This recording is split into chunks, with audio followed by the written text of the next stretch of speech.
nós possamos juntos nessa noite bendizermos o nome do nosso Deus. Com alegria, nos reunimos na sua casa para cultuá-lo. E você que aí nos acompanha de casa, também da mesma forma, estamos juntos para adorarmos a Deus. Que Deus possa, assim, receber o nosso louvor e a nossa adoração nessa noite. Motivo de muita alegria. Hoje uma segunda equipe está aqui do louvor e daqui a pouquinho nós vamos participar com eles para a glória de Deus. Vamos começar o nosso culto nessa noite fazendo a leitura do Salmo 1. Salmo 1.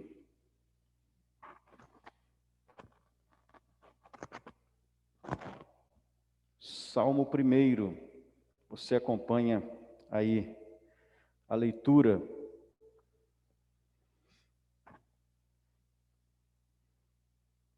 Salmo 1 diz assim: Bem-aventurado o homem que não anda no conselho dos ímpios, não se detém no caminho dos pecadores, nem se assenta na roda dos escarnecedores. Antes, o seu prazer está na lei do Senhor, e na sua lei medita de dia e de noite. Ele, o justo, é como árvore plantada junto à corrente de águas, que no devido tempo dá o seu fruto, e cuja folhagem não murcha, e tudo quanto ele faz será bem-sucedido. Os ímpios não são assim, são, porém, como a palha que o vento dispersa.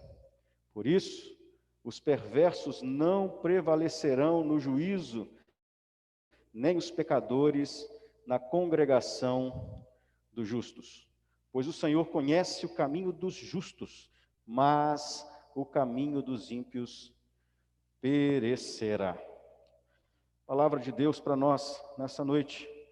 Nós precisamos entender que somos felizes, porque nós não andamos, no conselho dos ímpios, nós não nos detemos, nem nos assentamos para poder escarnecer, porque nós, de fato, entendemos o nosso papel, entendemos para o que fomos chamados, entendemos que Deus quer que nós tenhamos condições de adorar a Ele com as nossas mãos limpas, com o nosso coração puro, e estarmos juntos diante do nosso Deus. Para isso, eu quero te convidar a estar agora orando a Deus, para que eu e você possamos estar nessa categoria de justos, daqueles que querem e necessitam e desejam estar na presença do nosso Deus. Vamos orar nesse sentido, vamos invocar a presença do Senhor.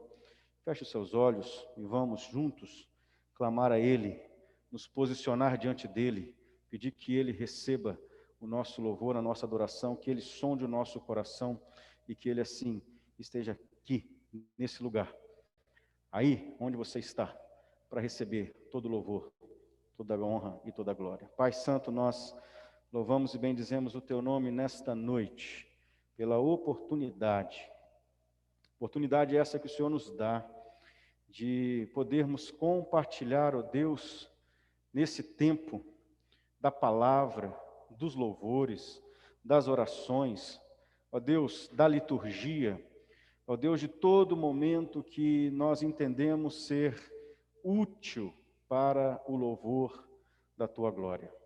Nós queremos bendizê-lo, Senhor, e nós queremos adorar, e nós queremos, ó Deus, estar nessa condição de justos, ó Deus, daqueles que estão plantados, ó Deus, à beira do rio, ó Deus, aonde as nossas raízes, de fato, podem alcançar a verdadeira água da vida.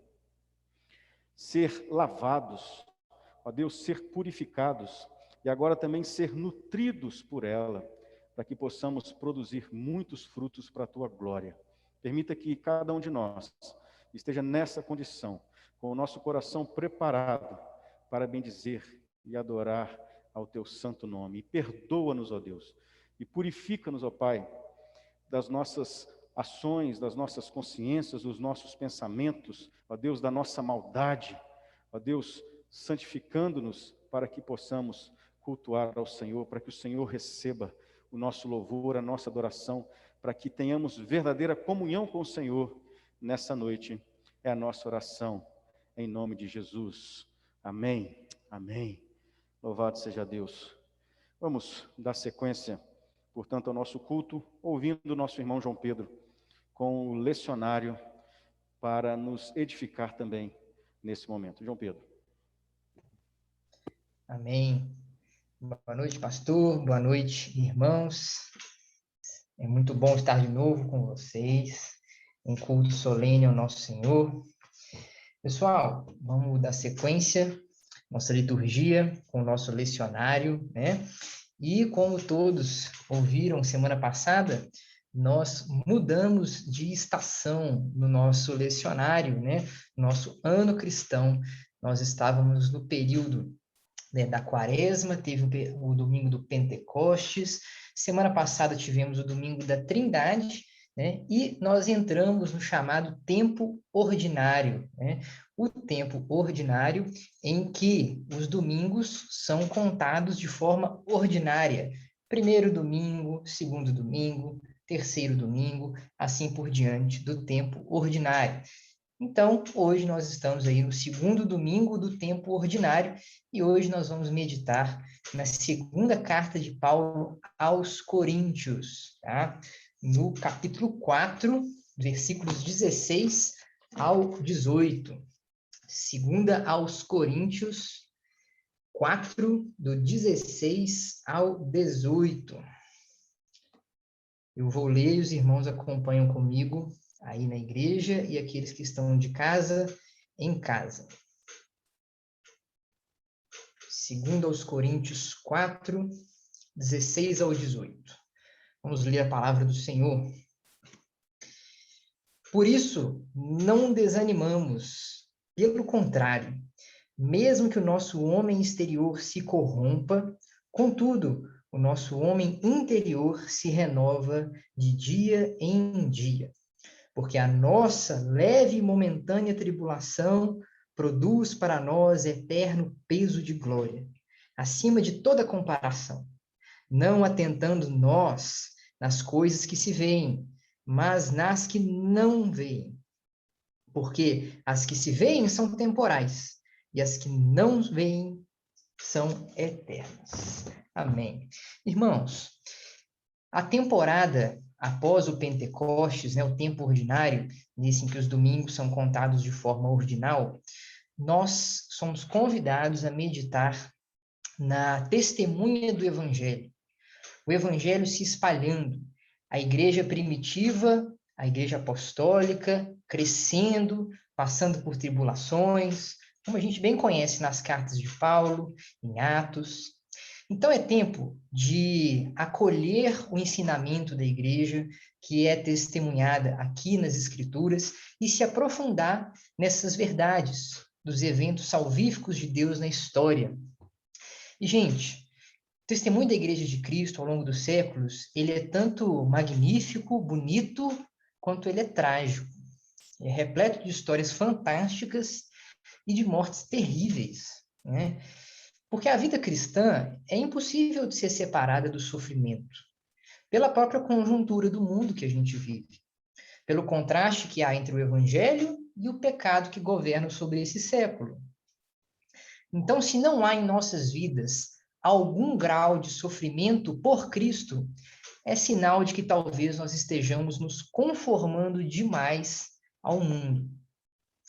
Mas atenção que nem todo sofrimento em si produz para nós esse peso de glória eterno que Paulo fala aqui, mas aquele que é suportado em fé por causa de Jesus. Esse sofrimento por causa de Jesus, em alguns casos levando inclusive à morte, né, em comparação com a glória eterna, ele é transitório e é leve. Paulo enxerga os problemas como uma preparação para uma grande recompensa futura para os crentes, porque a fé e a obediência do crente agradam a Deus. E nós não somos igreja por acaso, irmãos. Não somos igreja por acaso. Nós temos um papel a cumprir. Nosso compromisso é com o Rei dos Reis, Senhor dos Senhores. E se nós um dia fomos salvos, isso muda tudo a respeito da nossa história. Toda a nossa vida deve ser vivida intencionalmente, tendo isso em mente. Saindo do comodismo, da indiferença, da frieza, do egoísmo, e encarando o testemunho dos apóstolos, o testemunho da primeira igreja, mas principalmente o testemunho de Jesus Cristo para nós. Então vamos nos levantar, igreja. A sua salvação não foi um fato isolado, foi um chamado para uma vida inteira rendida aos pés dele. E é nisso que nós vamos meditar ao longo do tempo ordinário do nosso lecionário. E nessa toada, nessa mesma certeza, vamos louvar a Deus aí com o ministério de louvor.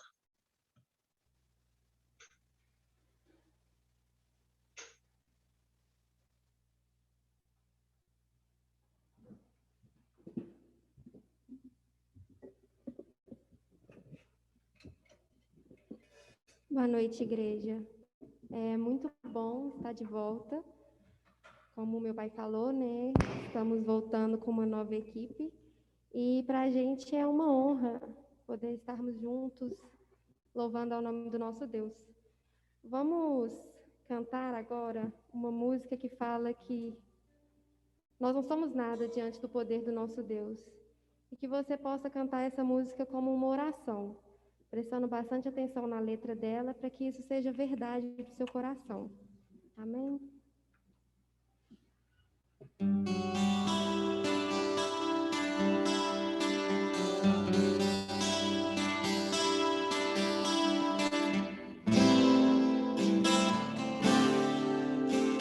Senhor, eu não sou nada diante do teu poder.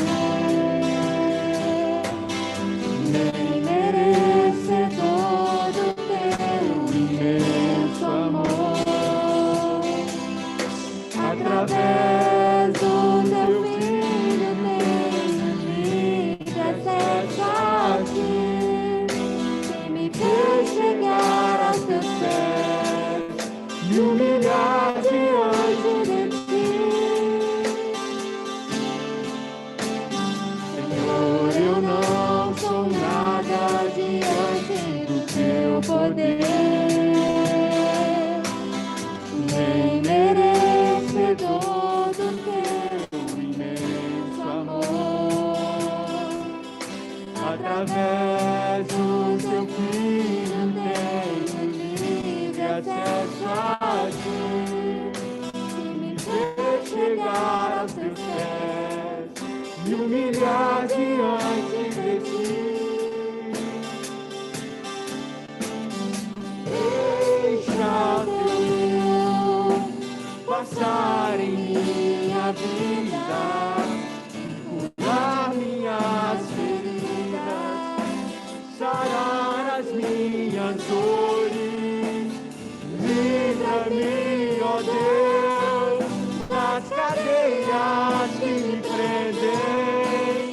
Toca em minha alma, faz em mim o teu querer.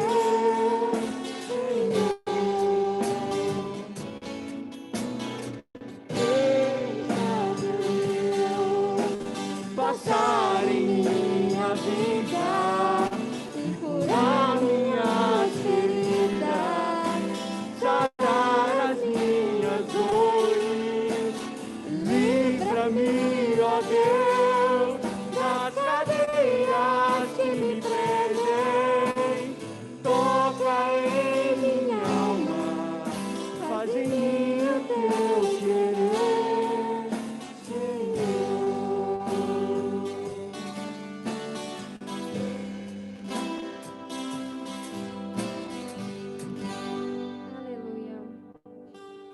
No mesmo espírito, vamos cantar Espírito, enche a minha vida.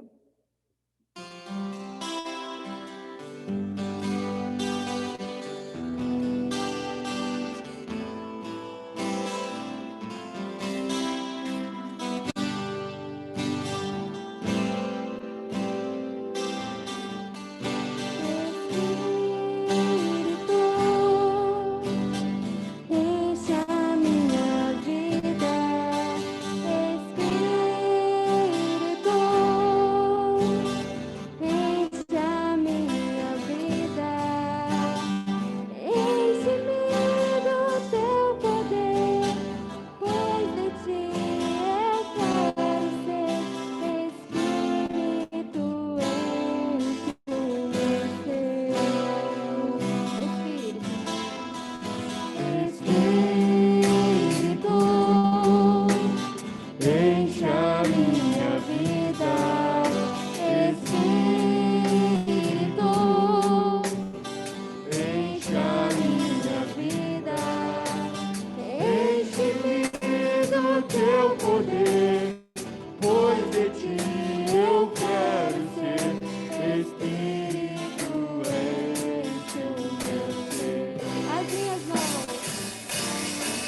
meu coração eu quero derramar diante do teu altar. As minhas mãos eu quero levantar e em louvor te adorar. Meu coração eu quero derramar diante do teu altar. Diante do teu altar. Diante do teu altar.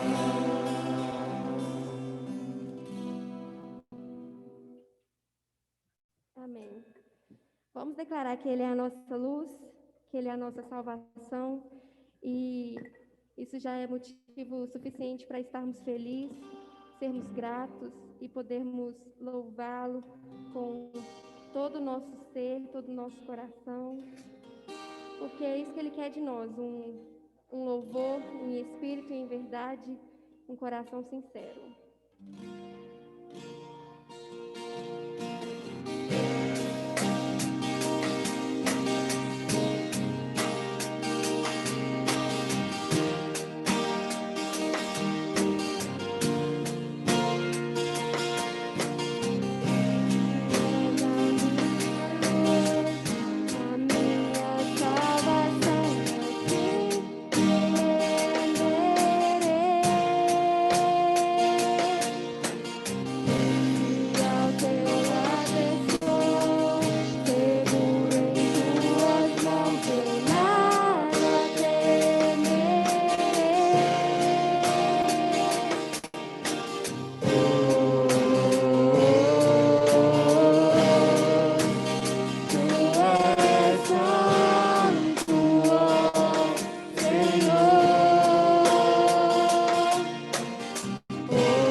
Maranata, ora vem, Senhor Jesus.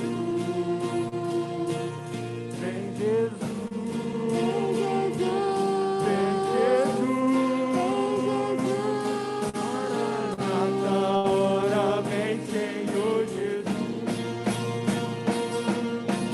Só em ti confiarei.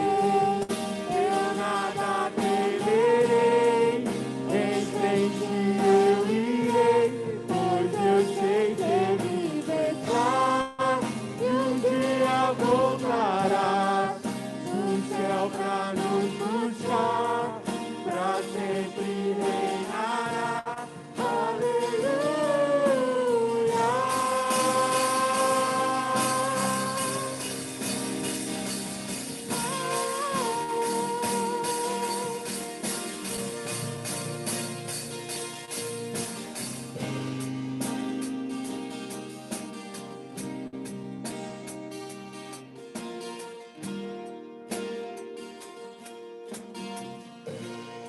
Amém, Jesus. Nós esperamos por esse momento, Pai, o momento em que o Senhor virá buscar a tua igreja, Pai. E nós queremos, ó Deus, ter completado, Pai, os propósitos do Senhor, Deus, que o Senhor possa despertar a vida de cada irmão, cada um que está aqui, Deus, que está participando desse culto, que o Senhor prepare, Deus, o coração dele, Pai, que o Senhor toque as nossas vidas, Pai, que o Senhor nos transforme, Pai, para que o Senhor busque, Deus, a sua igreja perfeita, Pai, sem mácula, Deus, sem pecado, em nome de Jesus. Irmãos, a gente tem passado por muitos momentos difíceis e Deus nos chama para ter fé. E cada vez que a nossa fé é provada, a gente tem uma chance de crescer e uma chance de conhecer mais o nosso Deus. Vamos cantar isso, rompendo em fé?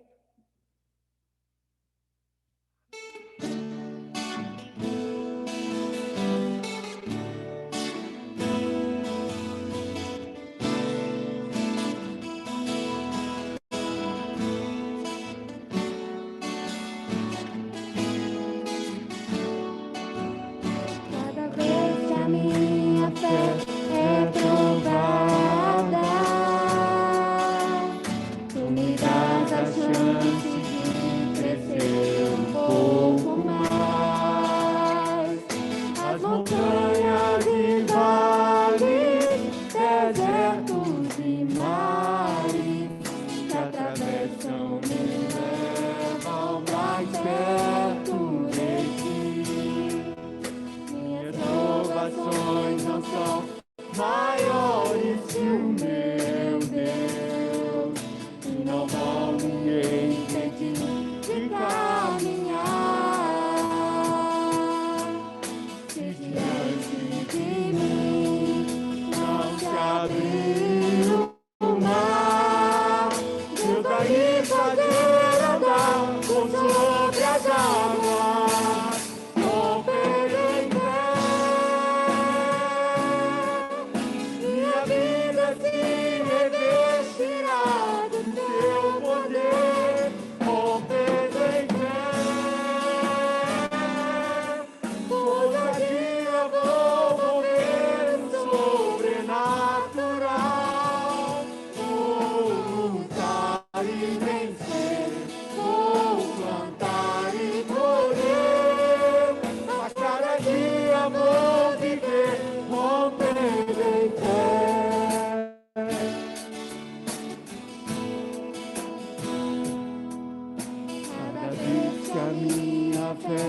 É provada, tu me dás a chance de crescer um pouco mais. As montanhas e vales, desertos e mares que atravessam me levam mais perto de ti. Minhas provações não são maiores que o meu Deus, e não vão me impedir de caminhar. Diante de mim não se abre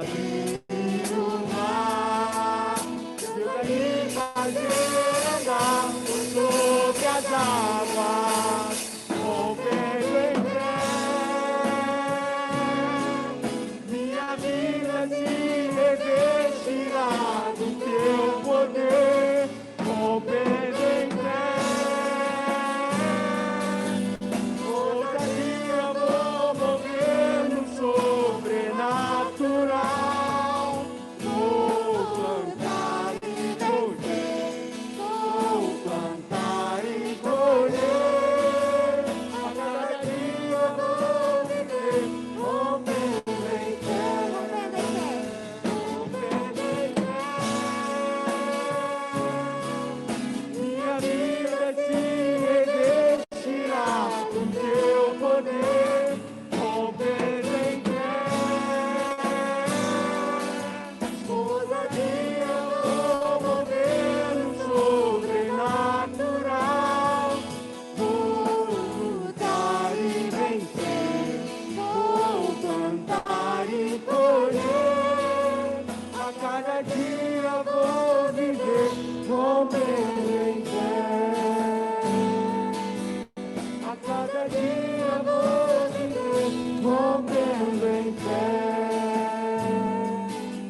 A cada dia vou viver, rompendo em fé. Amém, Senhor. Esse é o desejo do nosso coração, essa é a nossa oração. Que a cada dia, Senhor, vamos confiar no Senhor, Pai, e vamos vencer, Pai, em fé. Porque o Senhor já disse, Deus, que a vitória é certa e porque sabemos que não estamos sozinhos, Pai.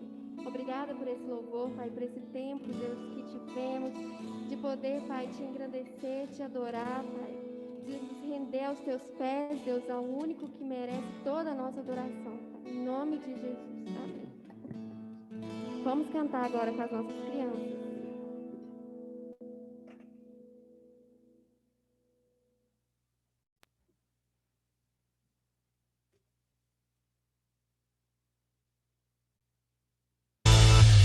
A alegria está no coração de quem já conhece a Jesus.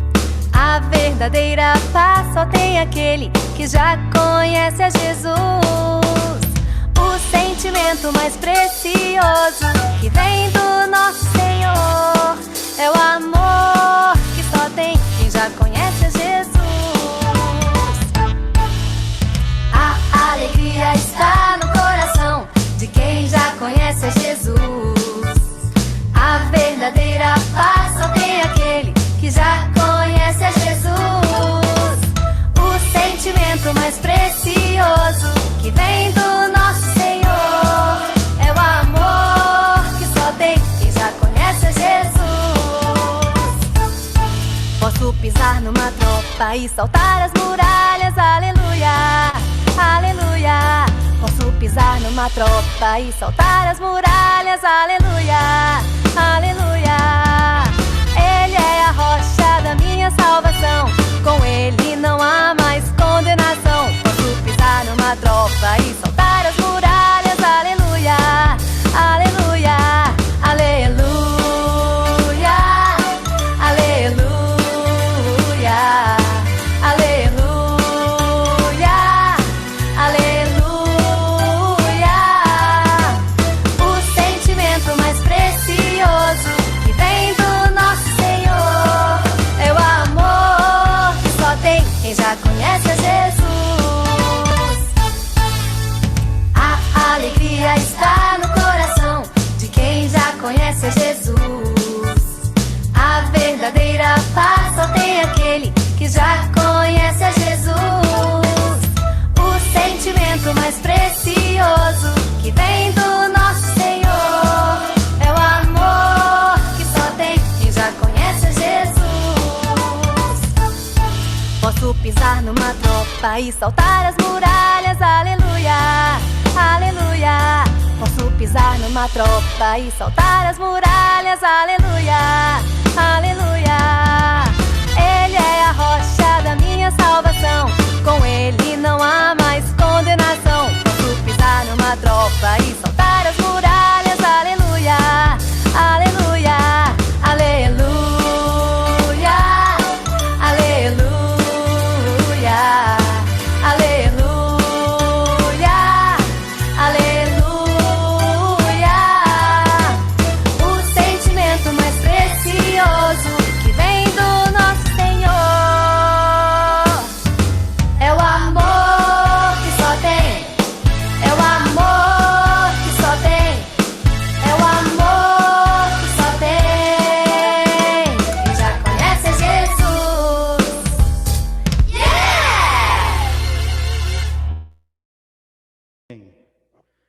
Vamos orar pelas nossas crianças, agradecendo a Deus por esse louvor tão especial. Nós sabemos que elas participam com alegria, aguardam esse momento. Nós podemos dedicar um momento do nosso culto também para elas. Senhor, obrigado por cada criança dessa igreja. Obrigado, Senhor, porque entendemos que elas são herança do Senhor nas nossas vidas. Ó Deus, elas fazem parte da Tua igreja, do Teu reino. Ó Deus, elas foram inseridas pela aliança. E nós, ó Deus, queremos orar para que o Senhor possa continuar guardando cada uma delas. Abençoando, Senhor. Ó Deus, guardando os seus coraçõezinhos. Ó Deus, e que a cada dia elas entendam, aprendam, conheçam, tenham vontade, Pai, de conhecer cada vez mais a Jesus. E assim, ó Deus, que essa boa palavra cantada seja semeada nos seus corações e possam, Deus, produzir frutos, ó Deus, para a Tua glória. Assim, ó Deus, abençoa nós, como igreja do Senhor, abençoamos as nossas igrejas, as nossas crianças, em nome de Jesus. Amém. Amém. Continue orando pelas nossas crianças. Agradecemos desde já todo o trabalho que está sendo feito aí pelo João, pela Edith, os trabalhos com os adolescentes, os trabalhos que são realizados. Nós temos preocupação em estar, mesmo nessa época complicada, difícil, de estar preparando, né, sempre alguma coisa, uma palavra, uma dinâmica, um trabalho feito com muita dedicação, carinho para as nossas crianças. Irmãos, vamos entrar aqui na nossa mensagem desta noite.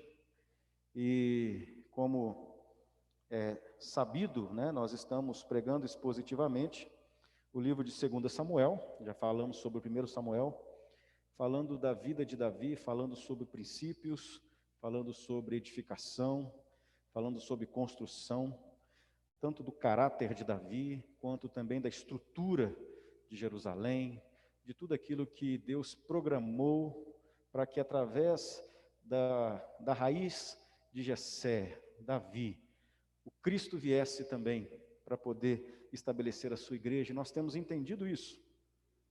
E ao longo dessas mensagens todas, nós tivemos a oportunidade de ver os feitos poderosos de Deus usando o seu servo, usando Davi, confrontando ali, entrando em guerras, tomando cidades, vencendo os inimigos, conquistando a paz, estabelecendo bondade entre os povos, tendo que, vez ou outra, ter que ir contra, né, todas essas ações também que não foram entendidas corretamente como bondade, como nós vimos semana passada.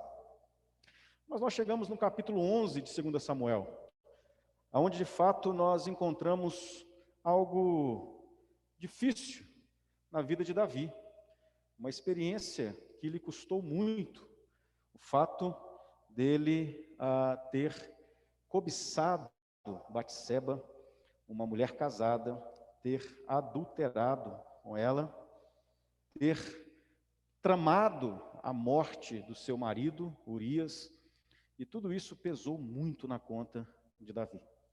Mas o mais interessante de tudo é saber que a Bíblia não esconde a nossa realidade, a nossa natureza. E nós temos que aprender com essa situação, e sabemos que Davi aprendeu também com isso, né? Portanto, volte os seus olhos para o texto de 2 Samuel, capítulo 11, e nós queremos falar nesta noite sobre Urias, um exemplo de integridade. Urias, um exemplo de integridade. O texto é 2 Samuel, capítulo 11, e eu quero fazer a leitura do verso 1 ao verso 13, a exposição será de todo o capítulo, mas no momento adequado nós iremos ler também o restante do texto. 2 Samuel, capítulo 11, diz assim a palavra do Senhor: decorrido um ano do tempo em que os reis costumam sair para a guerra, enviou Davi a Joabe e seus servos com ele e a todo Israel, que destruíram os filhos de Amon e sitiaram Rabá. Porém, Davi ficou em Jerusalém. Uma tarde, levantou-se Davi do seu leito e andava passeando no terraço da casa real. Daí, viu uma mulher que estava tomando banho. Era ela muito formosa. Davi mandou perguntar quem era. Disseram-lhe: é Batseba, filha de Eliã e mulher de Urias, o heteu. Então enviou Davi mensageiros que a trouxessem. Ela veio e ele se deitou com ela. Tendo-se ela purificado da sua imundície, voltou para sua casa. A mulher concebeu e mandou dizer a Davi: estou grávida.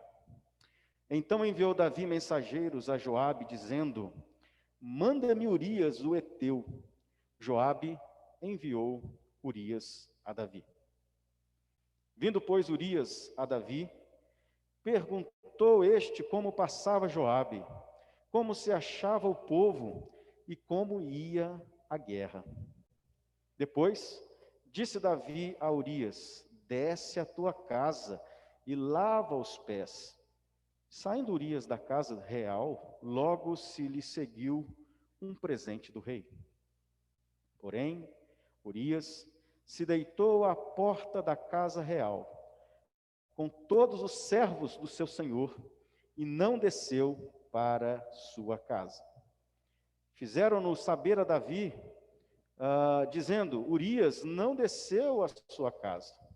Então disse Davi a Urias: não vens tu de uma jornada? Por que não desceste à tua casa? Respondeu Urias a Davi: a arca, Israel e Judá ficam em tendas. Joabe, meu senhor, e os servos de meu senhor estão acampados ao ar livre. E hei de eu entrar na minha casa para comer e beber, e para me deitar com minha mulher? Tão certo como tu vives, e como vive a tua alma, não farei tal coisa. Então, disse Davi a Urias: demora-te aqui ainda hoje, e amanhã te despedirei. Urias, pois, ficou em Jerusalém aquele dia e no dia seguinte. Davi o convidou, e comeu e bebeu diante dele, e o embebedou. À tarde, saiu Urias a deitar-se na sua cama com os servos do seu senhor. Porém, não desceu à sua casa. Eu vou continuar o texto. Pela manhã, Davi escreveu uma carta a Joabe, e lhe a mandou por mão de Urias. Escreveu na carta dizendo: ponde Urias na frente da maior força de peleja, e deixai-o sozinho, para que seja ferido e morra. Tendo, pois, Joabe sitiado a cidade, pôs a Urias no lugar onde sabia que estavam homens valentes. Saindo os homens da cidade e pelejando com Joabe, caíram alguns do povo dos servos de Davi, e morreu também Urias, o heteu. Então, Joabe enviou notícias e fez saber a Davi tudo o que se dera na batalha. Deu ordem ao mensageiro, dizendo: se ao terminares de contar ao rei os acontecimentos desta peleja, suceder que ele se encolerize e te diga: por que vos chegastes assim perto da cidade a pelejar? Não sabias vós que havia de atirar do muro? Quem feriu a Abimeleque, filho de Jerubezete? Não lançou uma mulher sobre ele do muro um pedaço de mó corredora, de que morreu em Tebes? Porque vos chegastes ao muro? Então dirás: também morreu teu servo Urias, o heteu. Partiu o mensageiro, e chegando, fez saber a Davi tudo o que Joabe lhe havia mandado dizer. Disse o mensageiro a Davi: na verdade, aqueles homens foram mais poderosos do que nós e saíram contra nós ao campo. Porém, nós fomos contra eles até a entrada da porta. Então, os flecheiros do alto do muro atiraram contra os teus servos, e morreram alguns dos servos do rei, e também morreu o teu servo Urias, o heteu. Disse Davi ao mensageiro: assim dirás a Joabe: não pareça isso mal aos teus olhos, pois a espada devora tanto este como aquele. Intensifica a tua peleja contra a cidade e derrota-a, e tu anima a Joabe. Oremos.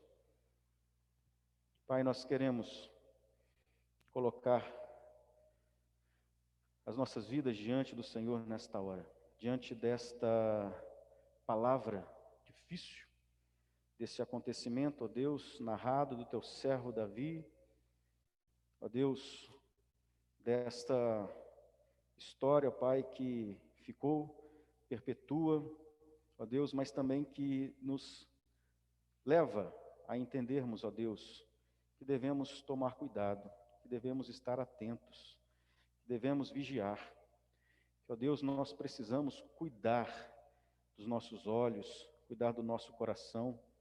Precisamos, ó Deus, estar atentos, em vigilância, para não pecarmos, ó Deus, à semelhança de Davi, à semelhança de tudo aquilo, ó Deus, que ele tramou, para que pudesse, então, tentar esconder o seu pecado.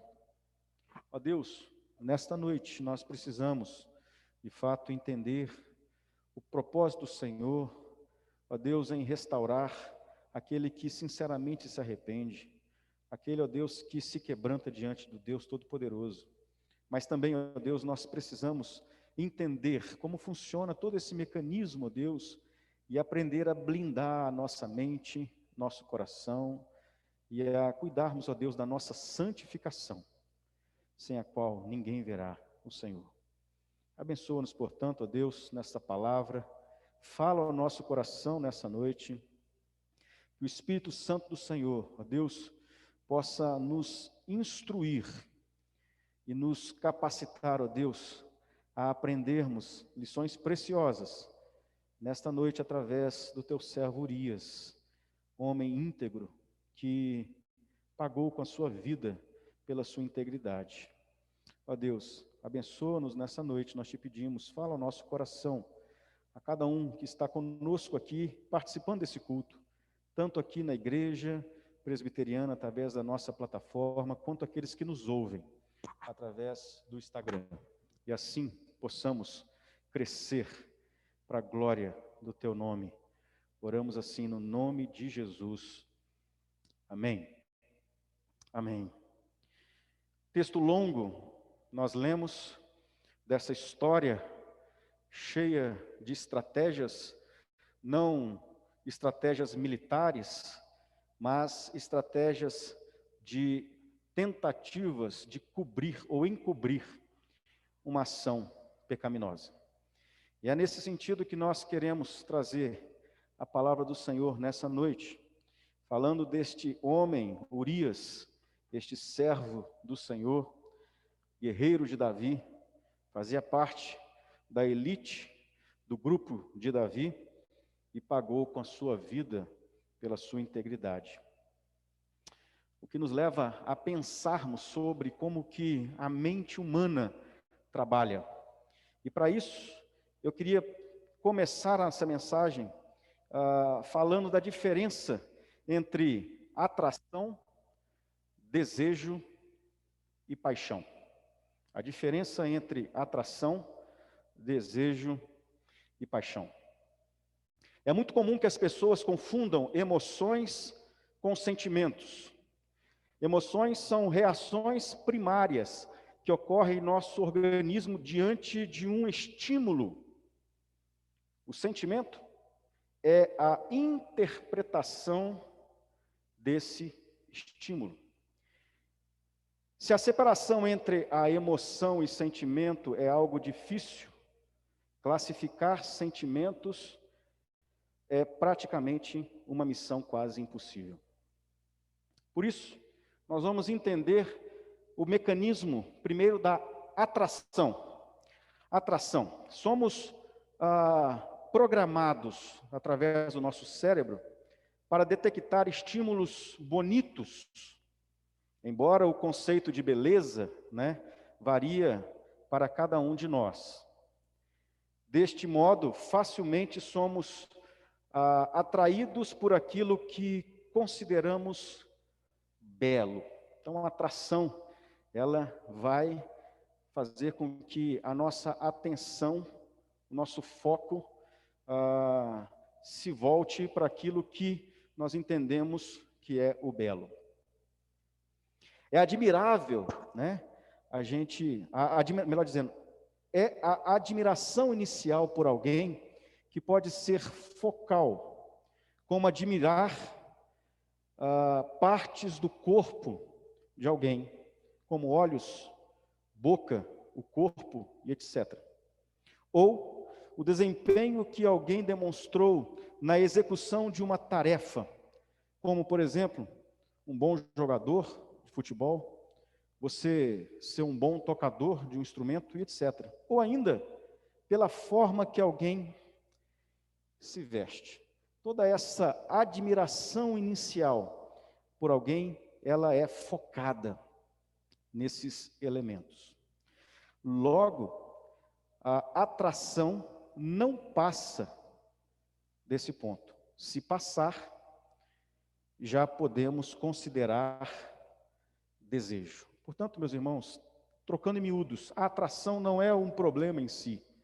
Você olhar para alguma coisa bela e admirar, não tem problema algum. O problema é quando, daquele ponto da atração, você passa a olhar de maneira diferente.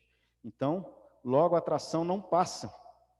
Se passar desse ponto apenas da admiração pelo belo, se transforma em desejo. E o que é desejo? No momento em que a atração inicial causou algum impacto, pode-se dizer que passamos a desejar o objeto ou a pessoa. O start inicial se dá quando o indivíduo é exposto ao estímulo que admira, e isso de maneira frequente ou frequentemente. E passa, então, a fantasiar. Quando a pessoa começa a admirar frequentemente aquele estímulo da atração, do desejo, e começa então a criar fantasias na mente. Nessa fase, são comuns pensamentos recorrentes, desprendidos sobre como se aproximar do objeto desejado, e então a pessoa começa a criar mecanismos para se aproximar daquele objeto ou daquela pessoa. O carro-chefe desses pensamentos é o objeto da atração, ou seja, o olho, a boca ou as atividades de alguém. Como é o comportamento da atração? A exposição ao objeto colabora para que o desejo aumente, favorecendo movimentos de aproximação que vão se tornando cada vez mais evidentes, e alguns indivíduos não conseguem mais disfarçá-los, chegando ao ponto de chamar a atenção de outras pessoas que estão no mesmo ambiente. Considerando que a aproximação tenha ocorrido e que a outra parte tenha emitido algum comportamento que indique uma possibilidade de correspondência, os pensamentos se tornam cada vez mais recorrentes, favorecendo a emissão de comportamentos que podem levar à concretização dos desejos.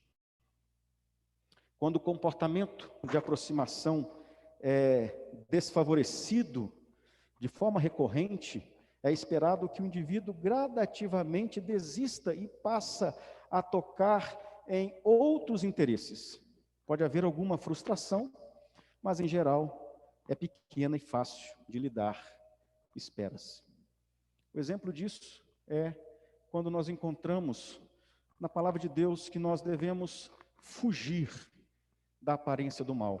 Ou, como Paulo escreve lá em 1 Coríntios, capítulo 6, verso 10, nós devemos fugir da impureza, que a palavra correta lá é fornicação, ou seja, relação sexual daqueles que não estão casados. Portanto, tudo isso faz parte desse mecanismo de desejo e de atração que nós estamos citando aqui.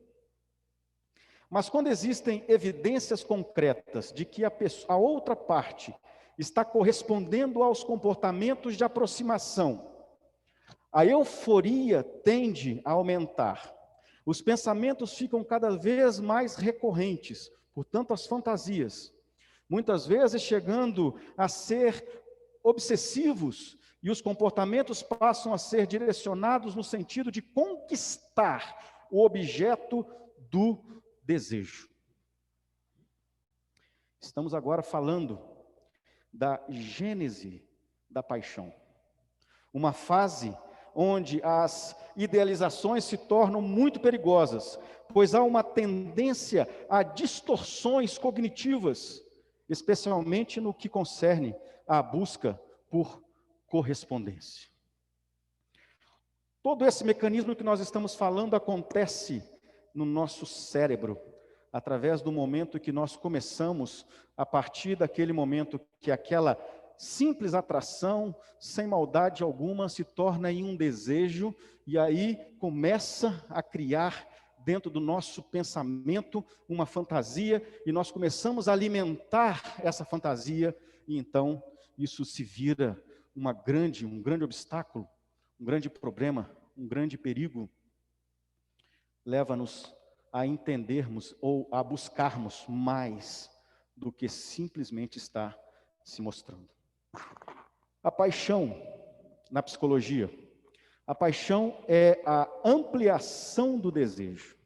Uma aula aqui para a nossa psicóloga, né, Mariana. O objetivo do desejo agora não é mais o olho, e sim o olhar. Não mais a boca, e sim o beijo. Não mais as mãos, e sim o toque. Não mais a voz, e sim a fala. Uma das diferenças apontadas entre o desejo e a paixão é que no desejo as emoções e sentimentos são ainda rudimentares, visando o bem-estar somente do indivíduo. Na paixão, começa a existir a preocupação em agradar o outro. Naturalmente, em última instância, esta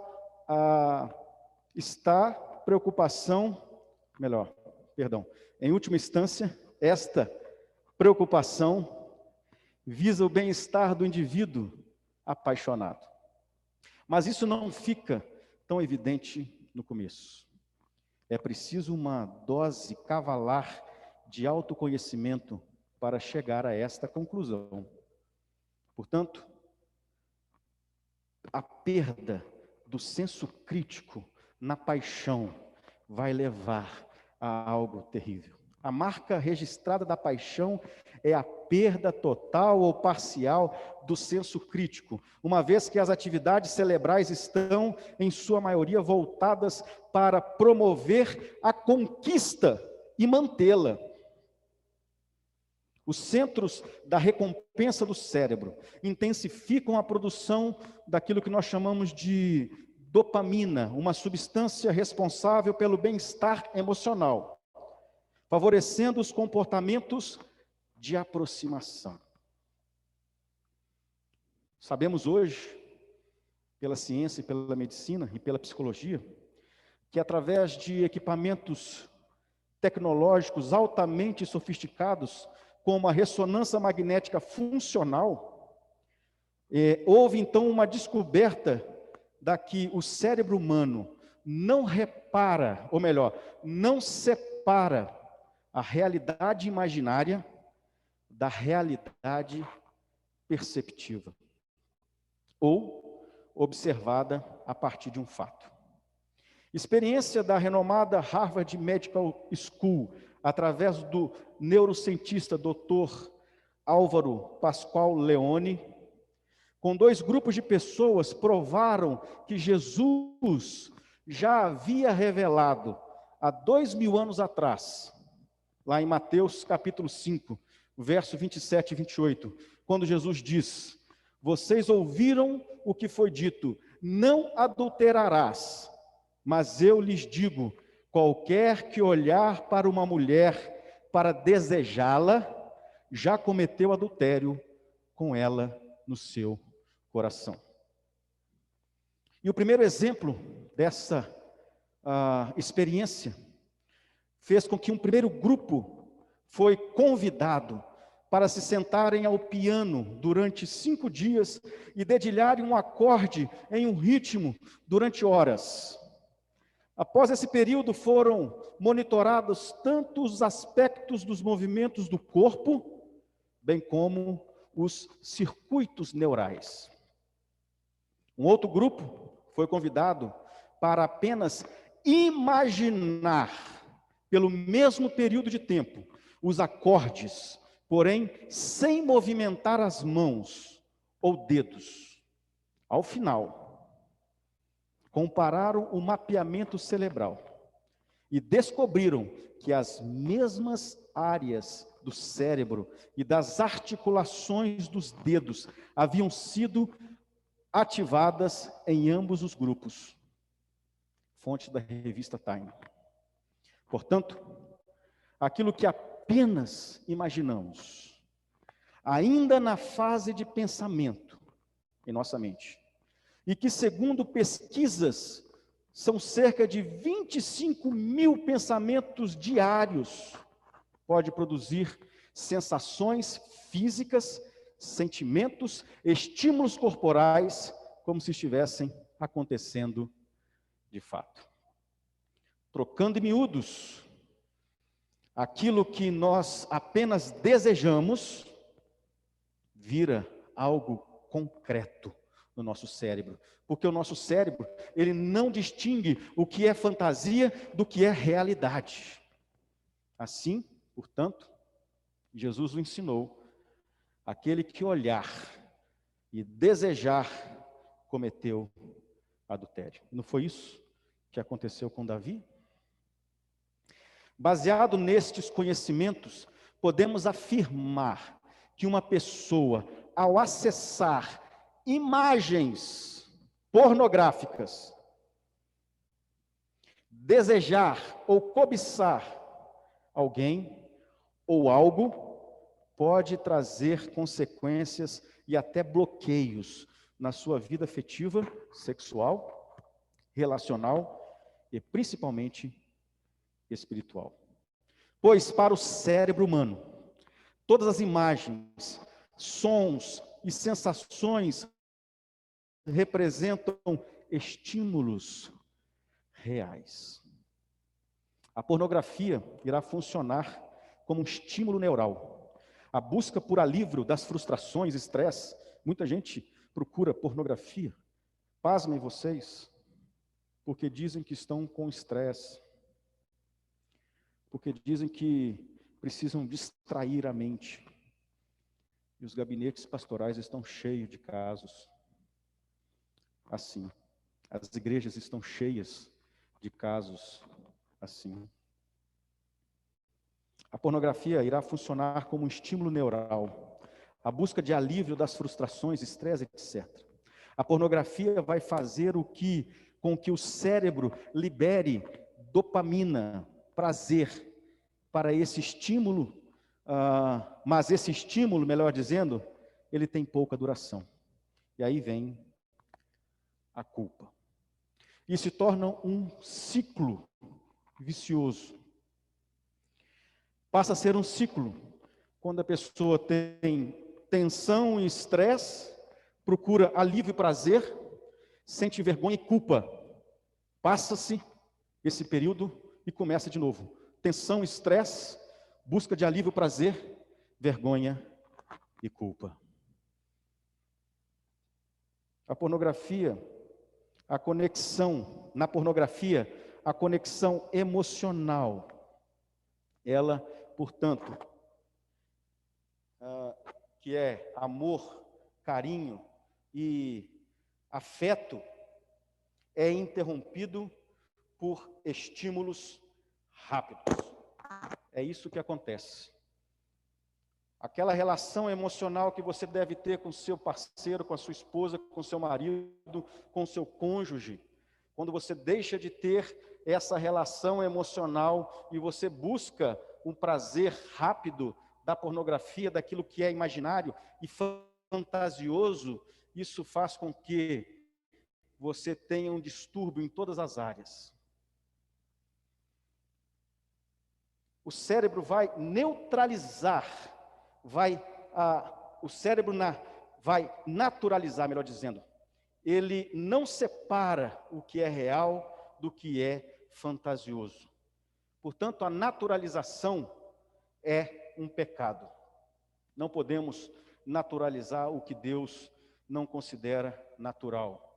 Portanto, eu digo, meus irmãos, que a busca por qualquer tipo de estímulo para que você tenha algum tipo de alívio, de prazer, de recompensa, fora das emoções, daquilo que é o correto, daquilo que é o amor, daquilo que é o carinho, daquilo que é a atenção no seu casamento, é pecado.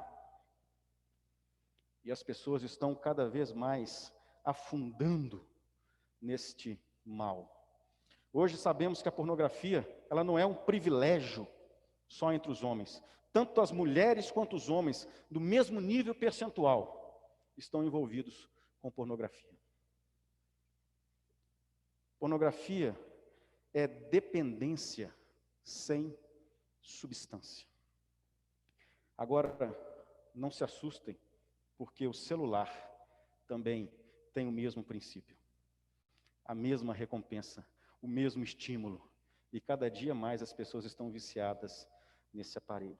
Por que eu estou falando tudo isso? Por que eu estou dando todos esses dados? Porque a história de Davi, ela foi baseada com os mesmos estímulos: visão, desejo, posse, pecado, culpa. E numa tentativa de se recuperar ou de se consertar isso, assassinato. Tudo isso simplesmente por causa do desejo, do olhar de Davi. E eu queria que você pensasse, às vezes nós estamos aqui lançando pedras sobre Davi, mas quantas vezes nós passamos pelo mesmo problema? Quantas pessoas estão lidando com isso, com toda dificuldade? Quantos casamentos estão sendo destruídos? Eu sei de vários. Quantas pessoas não conseguem ter mais intimidade com o seu cônjuge, porque agora não conseguem mais reparar o estímulo rápido do imaginário é que traz prazer e não mais os sentidos do carinho, das emoções, do convívio dentro do relacionamento. E por isso precisam usar todo tipo de subterfúgios para encontrar prazer, porque já não conseguem mais simplesmente no olhar do seu cônjuge, das palavras, dos carinhos. Isso é mais sério do que você imagina. Isso é mais sério do que você possa perceber. Eu tenho dados estatísticos, estou fazendo um curso sobre isso, cuidando dessa área e assustado com o que está acontecendo, principalmente dentro dos meios evangélicos. Mas voltando ao texto, já que você entendeu o que eu quis dizer, com toda essa trama psicológica, fantasiosa do nosso cérebro, que não separa a realidade da fantasia, portanto, Jesus foi muito enfático: se você apenas desejar, você cometeu adultério. Davi não apenas desejou, mas ele sim concretizou esse fato esse adultério. Portanto, voltando aqui ao nosso texto, a nossa narrativa para poder aplicar esse ensino. O autor sagrado, ele faz um breve e objetivo relato do que aconteceu. Exatamente quando era uma época que nós já falamos, semana passada mesmo, havia guerra, e Davi teve que entrar em guerra contra Amon e contra ali aqueles inimigos envolvendo os sírios naquela guerra, naquela peleja. Joabe havia demonstrado grande bravura, o contexto ainda é de guerra, eles já estão vivendo nesse contexto de guerra, e diz o texto, exatamente quando era a época em que os reis estavam em combate com as suas tropas, o rei Davi se encontrava em seu palácio, em um constante descanso. Após ter acordado, diz o texto, faz uma caminhada em direção ao terraço do palácio. Ele consegue, de lá de cima, procurando alguma coisa, avistar uma mulher tomando banho. A sua mente, aquilo que poderia ser apenas uma atração do olhar e desviar o olhar, passou então a algo mais sério. Ele passou a desejar. O mecanismo cerebral dele foi ativado. Ele não interrompeu aquele estímulo neural. E ele então começou a desejar aquela mulher. Que, por sinal, o autor descreve como muito formosa. Um acréscimo àquilo que nós entendemos que a atração busca o belo, mas que aquilo que vem em sequência, nós sabemos que pode transformar em algo terrível. Com um olho de águia, ele observa e cobiça e deseja a sua presa. Davi esquecera de fazer um pacto com os seus olhos, alimentando o seu profundo desejo por aquela mulher, o qual era conhecida como a esposa de Urias, o heteu. Urias, meus irmãos, em seu nome hebraico significa o Senhor é a minha luz. Era um dos principais guerreiros estrangeiros, porque ele era heteu, que servia a Davi, e ocupava elevada posição ao exército real. Na verdade, Urias pertencia a uma tropa, ou a uma das tropas de elite de Davi. E, de fato, ele é consideravelmente convertido à fé dos hebreus, apesar de que ele não pertencia ao pacto da aliança. Podemos até entender que este combatente tinha algum tempo de carreira militar e também lealdade ao próprio rei Davi. Davi consome sua vítima como um predador voraz. Infelizmente, agora o pecado já é consumado, não ficou apenas no desejo, na atração, mas e nem na paixão. Ele então agora concretizou o seu pecado, porque mandou buscar aquela mulher para se deitar com ela. E houve ainda consequências desastrosas na vida de Davi. A principal, Batseba, a mulher de Urias, fica grávida. E começa-se um processo cruel numa história sacra. Davi ordenou que Urias retornasse a Jerusalém. Manda chamar o marido de Batseba. A estratégia dele é fazer com que ele durma com ela, para que então justifique a sua gravidez. E ele retorna para Jerusalém na esperança de que ele pudesse estar com a sua esposa e lhe evitasse uma situação embaraçosa. O rei entra em cena com um plano ardiloso para tentar enganar Urias e dá início a isso tudo, como diz o texto, com um presente. Vá para sua casa, fique com a sua esposa, me dá notícia de como está a luta, a batalha, leve esse presente para sua casa. Entretanto, Urias mostrou-se, ao contrário do rei Davi, ser fiel à arca, Israel e Judá. São essas as declarações de Urias.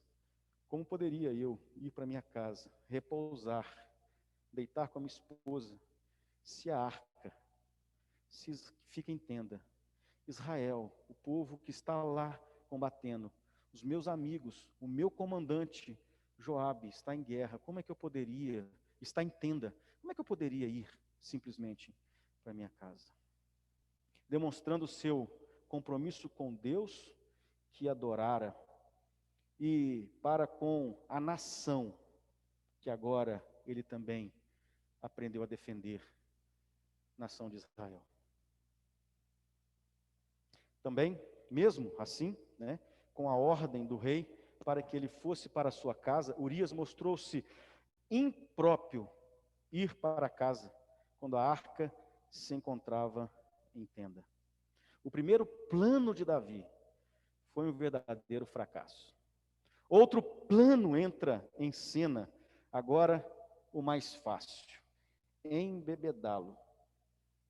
Mais um tiro na água, ou tiro no pé.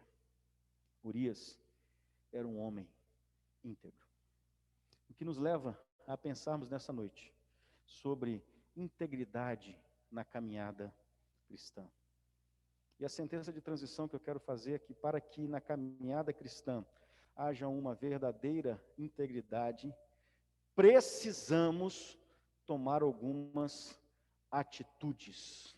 Para que na caminhada cristã, minha e sua, haja verdadeira integridade, precisamos tomar algumas atitudes.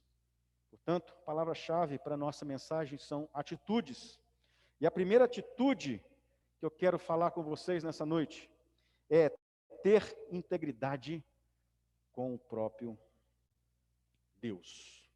Em primeiro lugar, se nós queremos viver uma caminhada cristã, precisamos entender que essa caminhada cristã que tenha integridade, a nossa primeira atitude é para com o próprio Deus. Deus requer que de seus servos, um estímulo de vida autêntico, um estilo de vida autêntico, distante do pecado. Presta atenção, não é tão difícil. Nós temos o exemplo de Davi que cobiçou, mas olha o exemplo de José. José viveu algo pior.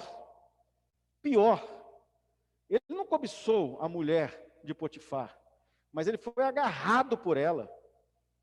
Ele saiu nu, deixando as suas vestes na mão daquela mulher.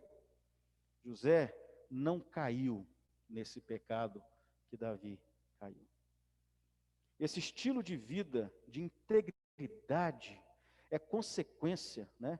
Esse estilo de vida de integridade é consequência do nosso pecado confessado. Se nós queremos ter integridade nas nossas vidas, nós precisamos chegar diante de Deus e confessar o nosso pecado, e de um profundo e autêntico arrependimento. Não basta apenas confessar, temos que arrepender. O que Davi não fez naquele momento. Sabemos que ele fez depois, mas naquele momento, Davi não se preocupou em pedir perdão, em se arrepender. Não. Ele esqueceu o que era a integridade. Podemos observar na história de Urias um padrão de conduta de integridade e lealdade. Na verdade, também sabemos que Davi outrora foi provido deste padrão de integridade, mas que diante dos fatos bíblicos narrados, se perdeu ao não seguir os princípios morais de conduta ante uma tentação que culminou em um pacto, ou melhor, em um pecado de adultério e mais tarde de assassinato. Portanto, meus irmãos, se nós queremos, de fato, né, que a nossa caminhada cristã seja de verdadeira integridade, nós precisamos que essa integridade, primeiro, seja para com o nosso próprio Deus. O nosso próprio Deus. Urias demonstrou isso. Davi não. Davi estava envolvido emocionalmente com aquela situação. Deixou-se envolver. Cometeu pecado. Adulterou com aquela mulher. E então, ele agora não se arrependeu. Não se reconciliou com Deus. E bolou algo terrível, como a morte do marido dela. A segunda atitude que nós precisamos aprender, né, na nossa caminhada cristã, dentro da integridade, a segunda atitude é que nós precisamos ter, primeiro, a integridade com o próprio Deus, e a segunda atitude é a integridade na busca do reino de Deus. Sabemos que o rei Davi foi o grande articulador das conquistas e vitórias, sob o comando do Senhor dos exércitos. E se você lembra, todas as vezes que Davi saía uma peleja, era o Senhor que estava ali à frente com ele, dizendo, e o Senhor era com Davi. Davi estava indo para servir a causa do Senhor dos exércitos, do seu reino. Está falhando aqui a bateria, depois você troca ela para mim, filho. E portanto nós precisamos entender que naquele momento que ele está no comando do Senhor dos exércitos, Davi manteve durante anos uma lealdade e integridade pelo trono que lhe fora profetizado e confirmado pelo próprio Deus Yahvé. Davi estava certo de que o reino de Deus, fazer a vontade de Deus, estabelecendo o seu reino ali naquela região, era o que mais importava para aquele momento. E, portanto, precisava manter integridade na busca do reino de Deus. Eu vou interromper aqui só para trocar a bateria do microfone sem fio.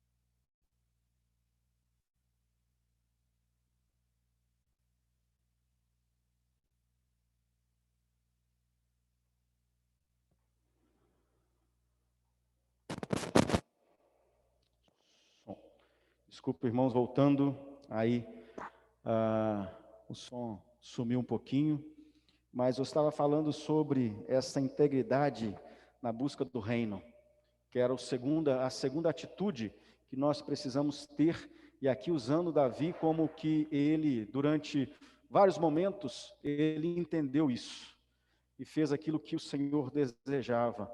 Ele conquistou Jerusalém, ele levou a arca de Deus ali, ele estava a serviço do Senhor, a serviço do seu reino, fazendo a vontade e o propósito de Deus. Isso tudo tendo integridade com o trono, com que havia sido prometido, profetizado a ele pelo próprio Deus. Davi estava comprometido com isso, naquele contexto, com Deus Yahvé.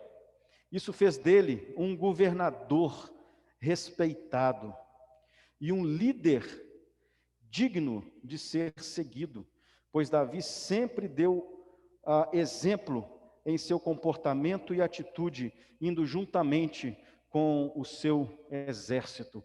Davi sempre foi um guerreiro que acompanhou as suas tropas, que acompanhou os seus homens. Nós conhecemos várias e várias situações de Davi indo à frente junto com seus homens, guerreando, mas como nós lemos agora, ele desistiu de estar junto com os seus homens, como era costume dos reis conduzirem as suas batalhas. Davi está fora, Davi não está junto, né? E agora ele está distante das batalhas, servindo o que servia de incentivo e motivação. Como diz o texto, porém, Davi ficou em Jerusalém. Davi cedeu à tentação por cobiçar a mulher de Urias, porque não julgou ser importante mais buscar a integridade do reino. Cometeu esse pecado, esse deslize em Jerusalém, diante da terra do reinado que ele entendia que era o Senhor que estava com ele, dando a ele, capacitando a ele, fortalecendo a ele, operando milagres e prodígios para que ele conquistasse. Ele não deu atenção diante daquela tentação, diante daquele desejo, e não buscou a integridade do reino de Deus, do seu Senhor. Assim como ele, mais tarde, vai declarar lá no Salmo 32, no verso 7, Davi, se ausentou-se do esconderijo do Senhor. Como ele diz, tu és meu esconderijo, tu me preservas da tribulação e me cercas de alegres cantos de livramento. O Senhor Jesus disse em seu sermão da montanha, lá em Mateus capítulo 6, verso 33, buscai, pois, em primeiro lugar o seu reino e a sua justiça, e todas essas coisas vos serão acrescentadas. Às vezes, falta-nos esta integridade para com as coisas de Deus. É talvez por isso que muitos corações estão sofrendo e distantes do Senhor, em comunhão, em adoração. Quando nós ouvimos hoje pela manhã, na escola dominical, Pedro falando sobre justificação, falando sobre o que Deus fez, Jesus fez por nós, que não merecíamos nada, uma palavra abençoadíssima, poderosa. É muitas vezes isso que acontece, quando nós estamos envolvidos com o pecado, quando nós não estamos mais buscando a integridade do reino de Deus na nossa caminhada. Nós nos esfriamos, nós deixamos a comunhão, nós deixamos o culto, nós deixamos a adoração, nós buscamos outras coisas que vão preencher de alguma forma o nosso tempo, e as desculpas vêm. E as desculpas vêm. E os pecados vêm também. As tentações vêm também. Porque nós temos um inimigo que não dorme, que está tentando destruir a sua igreja, está tentando destruir o seu povo, está tentando fazer com que a liderança caia, cometa pecados. Você conhece milhares de casos como esse dentro das igrejas espalhadas pela face da terra. Como que pessoas, líderes, caem nesse pecado.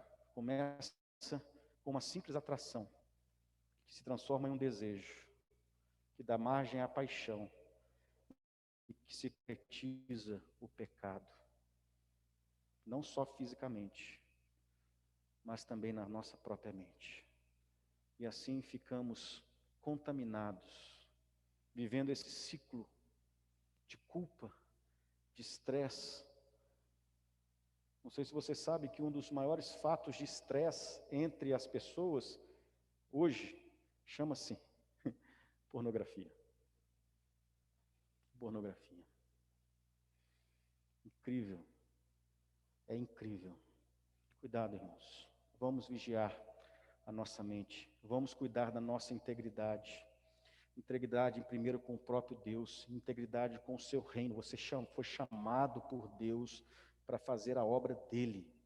Você deve se santificar para entrar na presença de Deus e levar outras pessoas também à presença do Deus Altíssimo, do Deus Todo-Poderoso. É necessário também, diante da constatação dessa falha, desse pecado, de nos confessarmos e nos arrependermos desse pecado.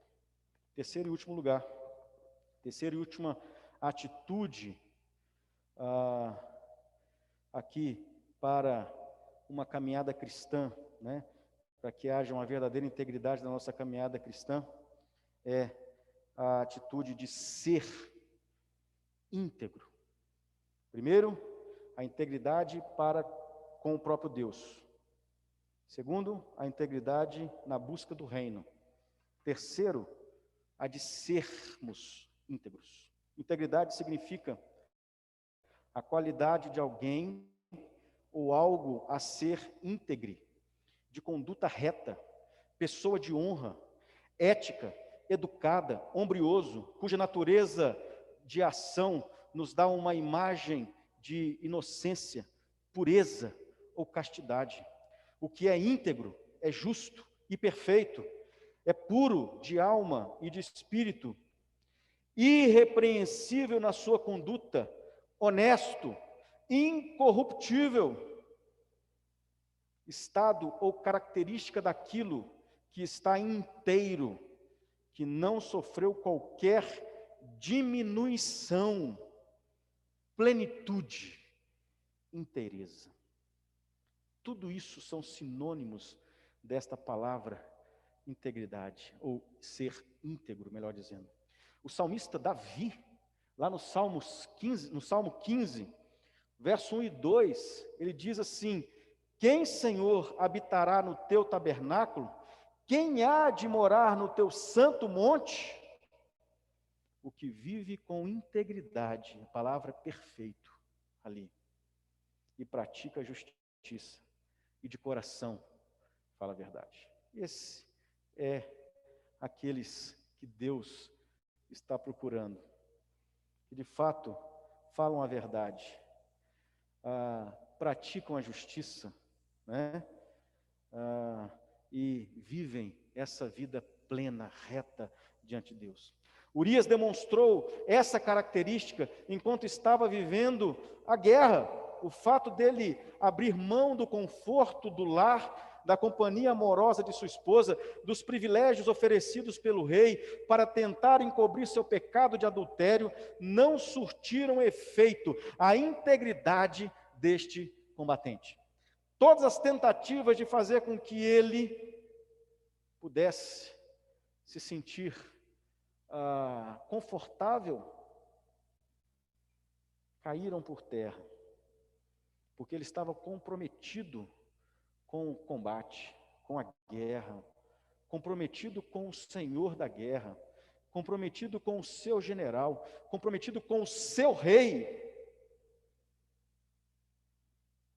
E, portanto, ele não poderia cair ou se afastar disso.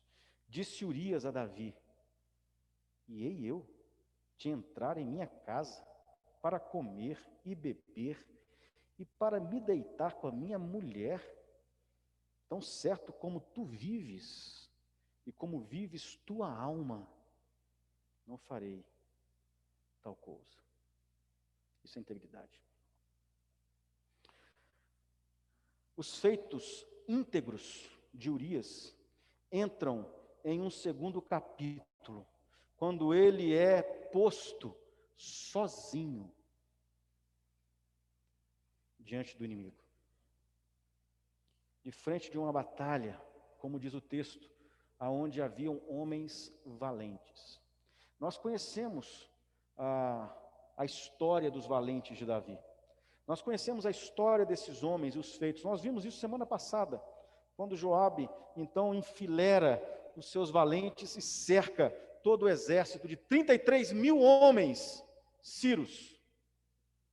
Coloca o seu irmão atrás e fala o seguinte: olha, se eu estiver perdendo a guerra, você vem, a batalha. Se você estiver indo, eu vou até você. Mas esses aqui, valentes, vão segurar esse exército. Urias era desse. E agora, Davi manda ordens ao seu general Joabe para colocar aquele homem valente sozinho diante de um exército. E o que é mais interessante, ele foi. A integridade dele era tanta que ele foi sozinho, na frente de uma batalha de homens valentes. Diz Davi a Joabe: põe Urias na frente da maior força da peleja, deixa-o sozinho para que seja ferido e morra. Tendo, pois, Joabe sitiado a cidade, pôs a Urias no lugar onde sabia que estavam homens valentes. Urias foi colocado para combater sozinho contra homens valentes. Esse herói íntegro morreu lutando por seu Senhor, que outrora fora um íntegro herói. Eu vou repetir. Esse herói íntegro, Urias, morreu lutando por seu Senhor, Davi, que outrora fora um íntegro herói.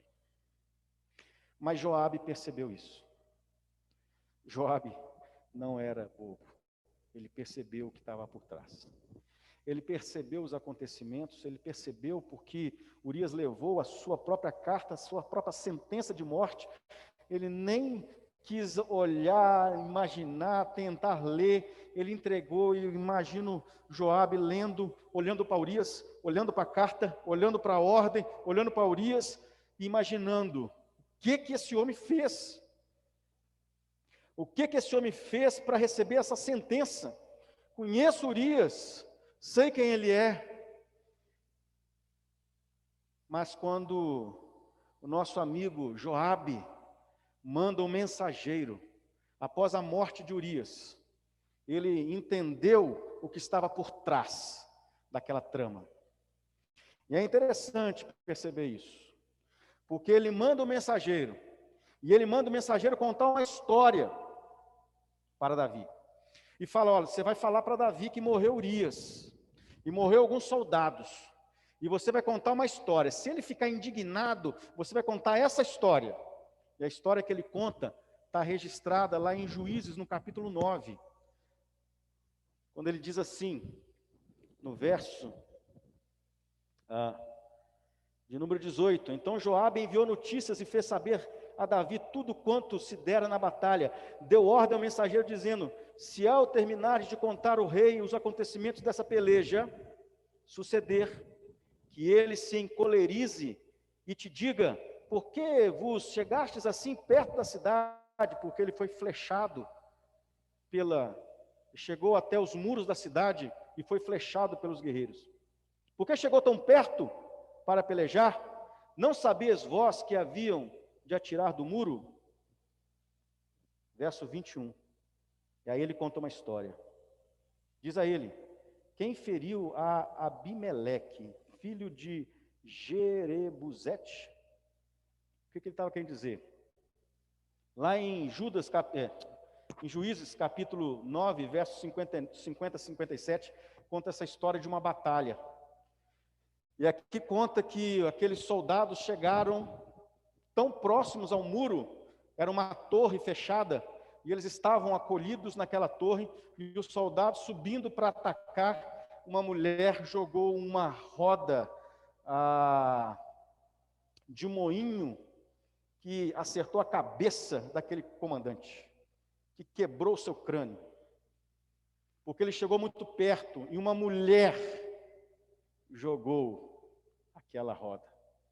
E aquele soldado ferido, para que a sua reputação não fosse manchada como guerreiro, chamou o seu mensageiro e disse, pega a sua espada e me mate, porque eu não posso deixar que eu seja morto por uma mulher que jogou uma pedra de moinho na minha cabeça.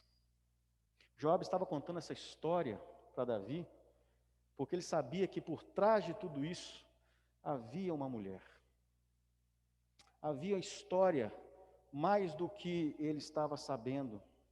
E interessante, porque Davi não ficou encolerizado, Davi não ficou frustrado, Davi simplesmente disse, manda dizer a Joabe o seguinte, olha, verso 25, disse Davi ao mensageiro, assim dirás a Joabe, não pareça isso mal aos teus olhos, pois a espada devora tanto a este como aquele. Isso é coisa de guerra.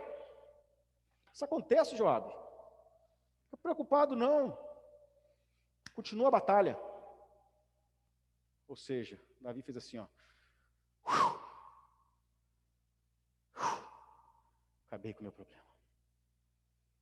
Empurrei para debaixo do pano. Sabe quando você tenta pegar sujeira, esconder debaixo do tapete? Foi exatamente isso que aconteceu. A integridade, na atualidade, anda em extinção. Essa é uma triste verdade. Homens e mulheres como Urias, como Jó, Daniel, Ananias, Misael, Azarias, Neemias, Josué, Calebe, Ana, Esther, Noemi, Ruth, Maria, Paulo, João, Tiago, Agostinho, Lutero, Calvino, membros da IP Buritis. Espero que eu possa achá-los íntegros, e o Senhor também. E o Senhor também. Fazem parte, ou fazem falta, no cronograma de Deus, para levar aí a sua vontade. Fazem parte do cronograma de Deus, para levar esperança e fé ao aflito, necessitado, perdido. Davi, eu e você, bem como todos os demais, só entramos nesta lista porque em algum momento da história pessoal de cada um foram confrontados profundamente com seus pecados e genuinamente se arrependeram e assim reconheceram o título e receberam o título de íntegro. Por isso, se eu e você fazemos parte desse seleto exército de Deus, que busca viver uma vida que agrada ao Senhor, de santidade, santificação, Deus tem muito para fazer através da minha e da sua vida. Aqueles que, como diz o salmista, lemos o texto no início, não anda, se detém, não se assenta na roda dos escarnecedores, que tem o seu prazer na lei do Senhor e nela medita de dia e de noite, que é a árvore plantada junto às águas e que no devido tempo dá o seu fruto, que não vivem na prática do pecado e que o pecado é somente um acidente nas suas vidas. Esses fazem parte desse seleto exército de homens e mulheres íntegros. Davi aprendeu e sofreu por seus pecados contra Urias e Batseba. O arrependimento, ao ser confrontado com o profeta Natã, é o nosso próximo tema de domingo que vem. O livrou da morte, porque ele foi confrontado e assim se arrependeu. Mas as consequências também foram enormes para a casa de Davi. Suas palavras de arrependimento estão registradas no Salmo 51, principalmente no verso de número 10, quando ele diz assim: cria em mim, ó Deus, um coração puro. A palavra puro significa íntegro. E renova dentro em mim um espírito inabalável. Nós sabemos que a origem desse verbo, criar, vem do verbo bará, que significa uma criação especial de Deus, e só Deus pode fazer isso. Só Deus pode criar no coração do verdadeiro arrependido, que confessou o seu pecado, integridade. Só assim Davi resgatou a sua integridade. Concluindo, meus irmãos, ao confessar nosso pecado na busca de uma vida íntegra, temos, em primeiro lugar, que nos arrepender para restaurar nossa adoração verdadeira com o nosso Deus. Não podemos continuar sendo hipócritas, mentirosos. Não podemos continuar indo por um caminho apenas ritualístico. Mas precisamos, sinceramente, fazer desse tempo de contrição o momento de debruçarmos, mesmo que com lágrimas de arrependimento. Então Deus vai nos dar uma nova condição de santidade, vai tirar o nosso fardo das nossas costas e vai nos capacitar a vivermos uma vida mais reta, mais íntegra, mais santa diante dele. Esse é o chamado de Deus para nós, cristãos, a nossa santificação diária. E eu tenho ensinado a igreja há mais de 8 meses sobre santificação, né, Sandra? Espírito Santo, toda quarta-feira. Como poucas pessoas têm interesse em aprender sobre esse tema. É lamentável. Isso aumenta a nossa comunhão, traz de volta a nossa alegria. E com o coração repleto de alegria, podemos devolver a Deus o nosso tempo, a nossa devoção, a nossa adoração e a nossa oração. E também, meus irmãos, a nossa oferta, a nossa contribuição, porque Deus não vai aceitar se você estiver fazendo isso com o coração pecaminoso, com alguma coisa contra o seu irmão. A orientação de Jesus é muito clara: deixa e conserta, depois venha e traga. Isso é viver a integridade com o próprio Deus. Isso é viver a integridade na busca do reino. Isto é ser íntegro. O que aconteceu com Urias? E que eu espero que também aconteça comigo e com você, para que possamos continuar sonhando com aquilo que Deus prometeu a nós.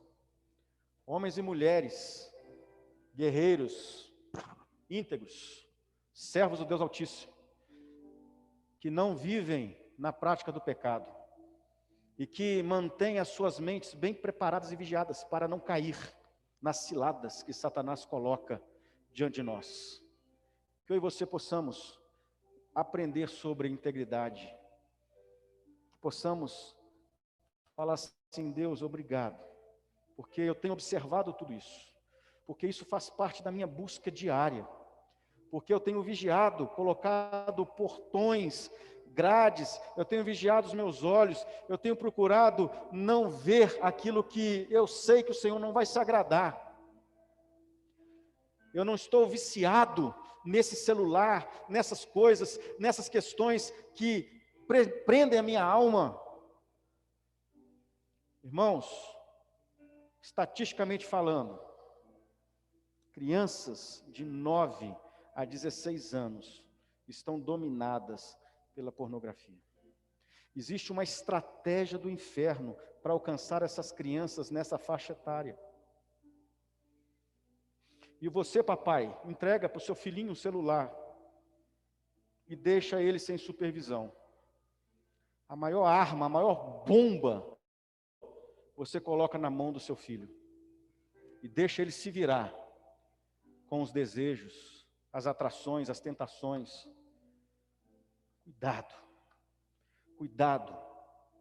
Você pode estar dando uma bomba para o seu filho. Isso pode destruir a alma dele e vai destruir também uma família, porque é isso que Satanás quer, destruir a família. Deus assim nos ajude a sermos homens e mulheres íntegros, melhores crentes, que amem de fato a palavra de Deus e que vivem pela palavra de Deus e que procuram a todo instante estarem aptos para aquilo que Deus quer colocar nas nossas mãos. E Deus tem purificado. Presta atenção nisso.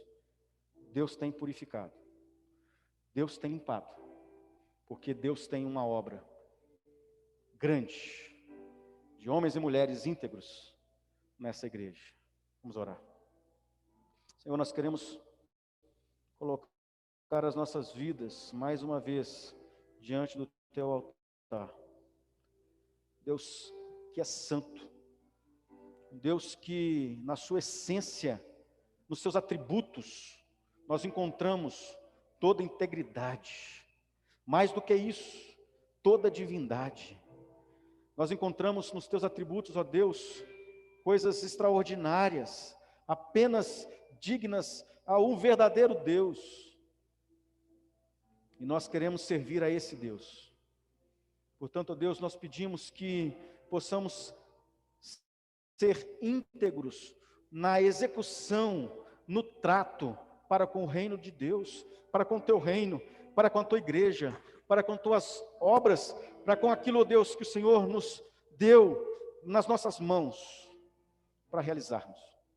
E, Senhor Deus, de alguma forma, não estamos sendo íntegros, não estamos sendo, ó Deus, honestos, verdadeiros, ó Deus, que haja um profundo arrependimento, porque aquele dom, aquele talento tão precioso que o Senhor nos deu, não possa ser, ó Deus, enterrado, mas possa ser, ó Deus, frutificado. Ó Deus, que da mesma forma, o nosso coração, ó Deus, possa ser íntegro, reto, diante de Ti, pleno, cheio de santidade, de coragem, ou de verdade, e assim, ó Deus, vivermos para a Tua glória, tão somente para a Tua glória. Ajuda, ó Deus, aqueles meus irmãos que estão tendo dificuldade nessa área, que estão tendo dificuldade porque já estão dominados de alguma forma por toda a dopamina que o celular rouba das suas almas com o tempo. Daqueles que já estão envolvidos de alguma forma, ó Deus, e lutam contra uma dependência da pornografia, que tem destruído a sua alma, tem destruído o seu coração, tem destruído o seu relacionamento com o seu cônjuge, tem destruído o seu relacionamento de autoimagem, porque são escravos. Ó Deus, tem misericórdia, Senhor.